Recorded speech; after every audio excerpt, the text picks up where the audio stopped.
I'm so excited to be here, and I'm very honored and privileged to be serving as David's best man.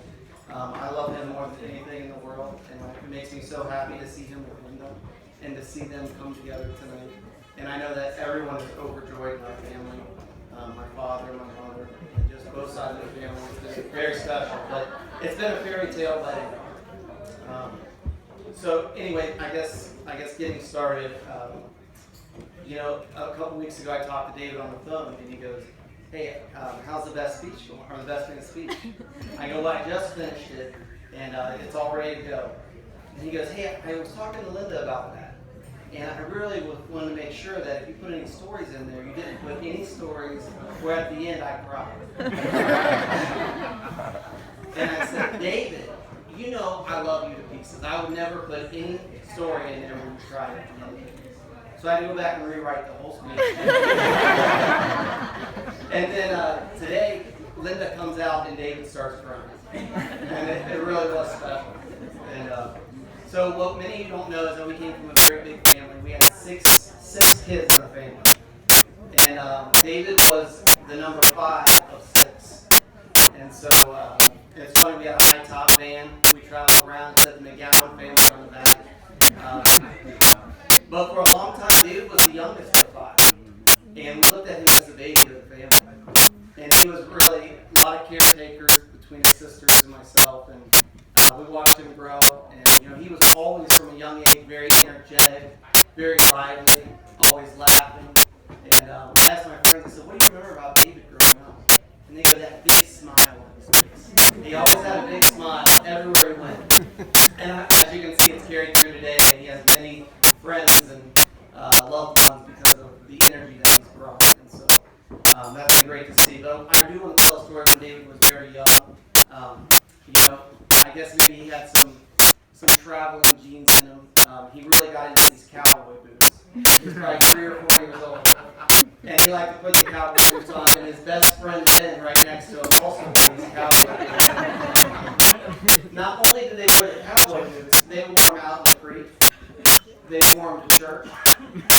They tried to wear them in the shower, but we said no. And he wore them at night. And, what's funny is that I was always into sports, and I love sports. And I kept waiting for David to grow into those Umbros that we had bought back in the day, and those soccer shorts, and play soccer together. And sure enough, over time, he did. And we became best friends very early on. And we did everything together. Football and soccer, basketball, weightlifting. Really had a lot of great memories with David. And so, I guess really as he aged, he did get really into international and really got into Brazil, which many of you may not know. And he learned Portuguese. And for a long time, we thought that he would end up moving to Brazil. And he was over there several times. And we talked a lot about him going into business over there. And so I think that was something that always kind of, we weren't sure of. But when he landed and ended up in Paris and met Linda, we were so happy. She has been a blessing. I've got to know Linda very well over the last several years. She's joined us for holidays, Christmases with my 4 children, my wife.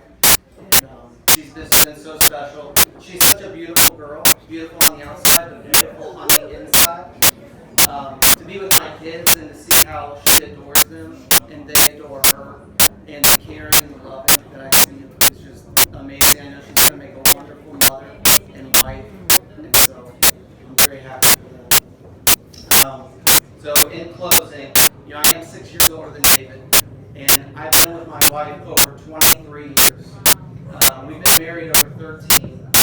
We've gone through cancer together. We've gone through job losses and a lot of things.